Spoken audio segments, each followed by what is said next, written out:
Well, welcome to the 700 Club. In the battle against religious persecution, you have to win the war of ideas. That's the message from a former head of the U.S. Commission on International Religious Freedom. Now Congress is taking up the issue, asking what can be done to protect persecuted believers. Paul Strand brings us the story from Washington.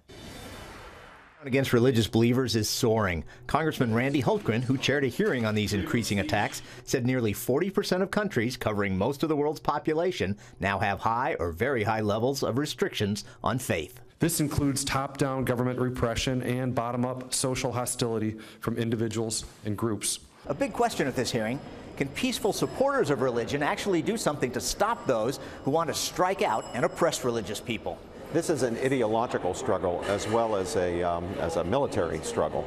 It's a battle of ideas, and that means we have to promote good ideas in the face of bad ideas. Princeton professor Robert George, a former chair of the U.S. Commission on International Religious Freedom, outlined part of the problem. ISIS and like-minded terrorist groups are selling their ideology to young people around the world. Young Muslims, converts to Islam, they're winning converts to Islam and to their particular extreme, radical, violent form of it, and we need to fight back. Congressman Jim McGovern pointed out the U.S. needs to insist to all nations all people's religious freedom must be protected if anyone wants to be truly free. Universal principles.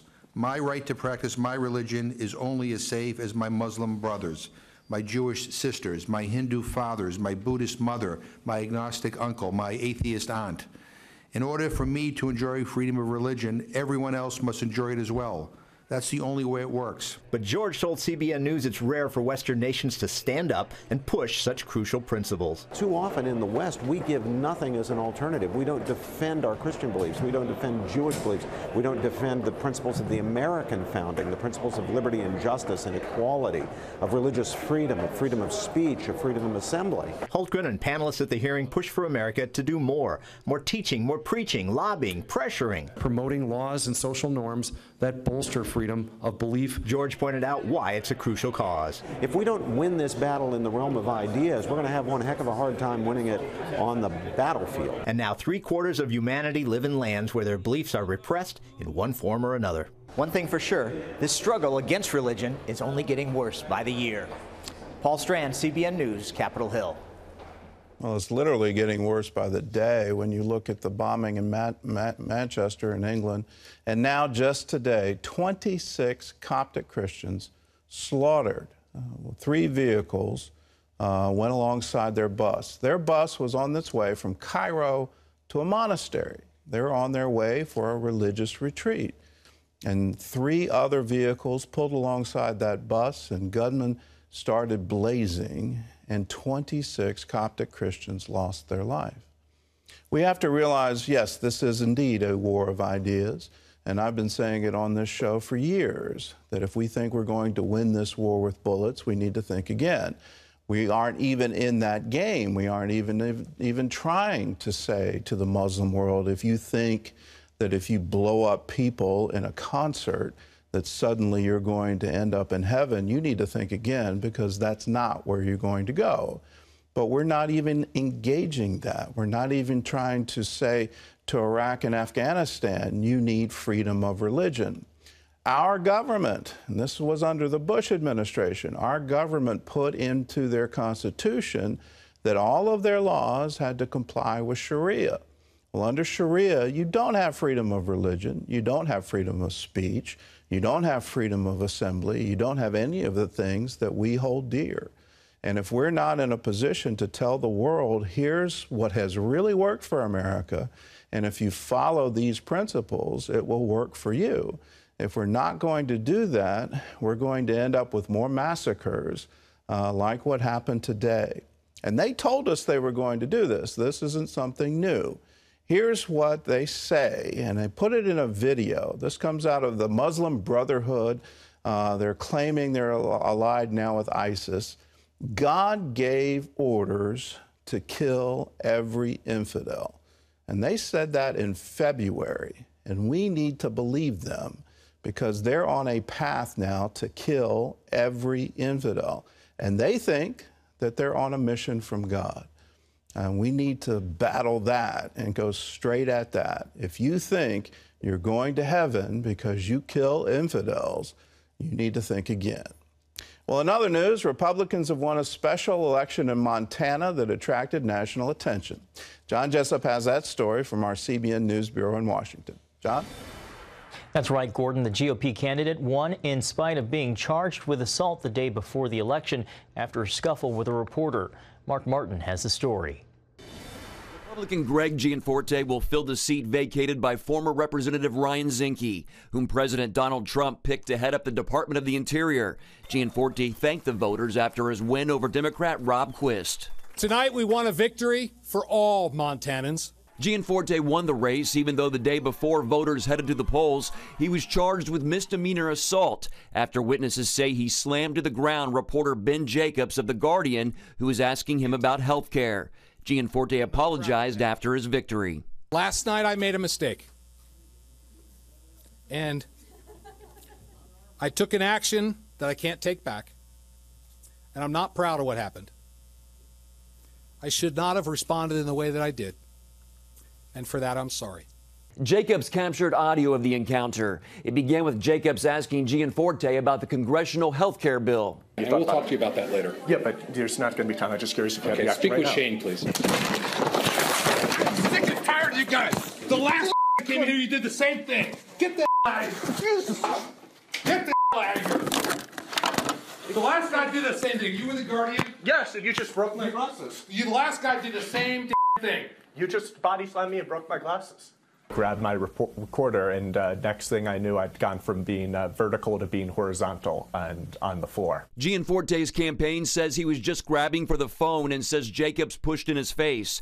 A statement from the campaign says, "It's unfortunate that this aggressive behavior from a liberal journalist created this scene." About 1/3 of eligible Montana voters had already cast their ballots in early voting, and many who went to the polls Thursday said the Gianforte incident did not influence their choice. No, it did not change because we're all imperfect and we've all made mistakes, and unfortunately he made a bad choice. Democrats have been trying hard to win special elections since Trump's victory, but so far have failed. Mark Martin, CBN News. Thanks, Mark. President Trump's son-in-law says he's willing to cooperate with the special investigation on Russia and the Trump campaign. Jared Kushner, a key White House advisor, had meetings late last year with Russia's ambassador to the United States and a Russian banker. The FBI is investigating those December meetings. According to Kushner's lawyer, he volunteered to tell Congress what he knows about the meetings. The investigation does not mean Kushner is suspected of a crime. Well, the Trump administration is promising to take his travel ban all the way to the Supreme Court after a federal appeals court refused to reinstate his executive order. The ruling involves some of Trump's statements on the campaign trail. According to the Fourth Circuit Court, the ban, quote, drips with religious intolerance, animus, and discrimination.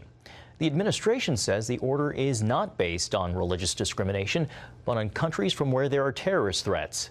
They have around 90 days to appeal to the Supreme Court, and the High Court is almost certain to take on the case. Well, Israeli archaeologists have announced a major discovery in the ancient city of David. As Chris Mitchell reports from Jerusalem, it brings both the Bible and ancient history to life. About 20 feet below the surface, Israeli archaeologists have uncovered a 2,000-year-old road next to the city of David. The road leads from the Pool of Siloam below and goes up to the Temple Mount. 2,000 years ago, this likely would have been the route that Jesus took on his way up to the temple. This is probably where Jesus acted in March during his time. Moran Hajbi is an archaeologist with the Israel Antiquities Authority. We know today that this street was paved during the time of Pontius Pilate, which famous for crucifying Jesus. And now it's opening a new era in the research of Jerusalem. The excavation points directly to the time the Romans quelled a Jewish rebellion and destroyed Jerusalem in 70 A.D. One example is this remarkably preserved 2,000-year-old burned palm frond or branch. When we're speaking about the destruction, this is a destruction. The palm tree was burned in the fire that the Roman ignited here. And again, when we're speaking about the last moment of Jerusalem, this tree probably saw the last moment of Jerusalem. And again, it's very symbolic because the palm tree is the symbol of Judea in that time. They also discovered weapons of war from Jerusalem's fight for life. This is the evidence of the battle. These ballista balls that was shot by catapults into the city, maybe within the city itself. Arrowheads that was fired both by the Romans and the Jewish rebels. And obviously we're speaking about battles and wars, and we have the weapons here that, again, telling us these stories. Some escaped through this drainage channel. For Hajbi, the project tells a compelling story. And the fighting was happening here in the street and in the drainage channel, which is right underneath us. People were just running away through these drainage channels. Some of them ran to Masada. Sometimes I find myself imagine people running along the street, maybe running from the Romans, maybe running to fight against the Romans, and again, and this fire in this background. Within a few years, as the dig moves toward the Temple Mount, people can look forward to retracing the steps of Jesus from 2,000 years ago. Chris Mitchell, CBN News, the City of David, Jerusalem.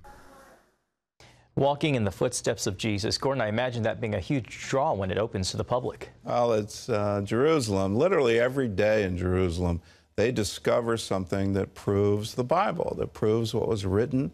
The Bible is an accurate history. All you have to do is go to Jerusalem and you can visit the sites where Jesus actually walked. Every day they're finding new things. The whole city of David is being uncovered, the Pool of Siloam. These are recent discoveries, and now the road leading from the Pool of Siloam to the Temple Mount. And definitely that's a road that Jesus walked.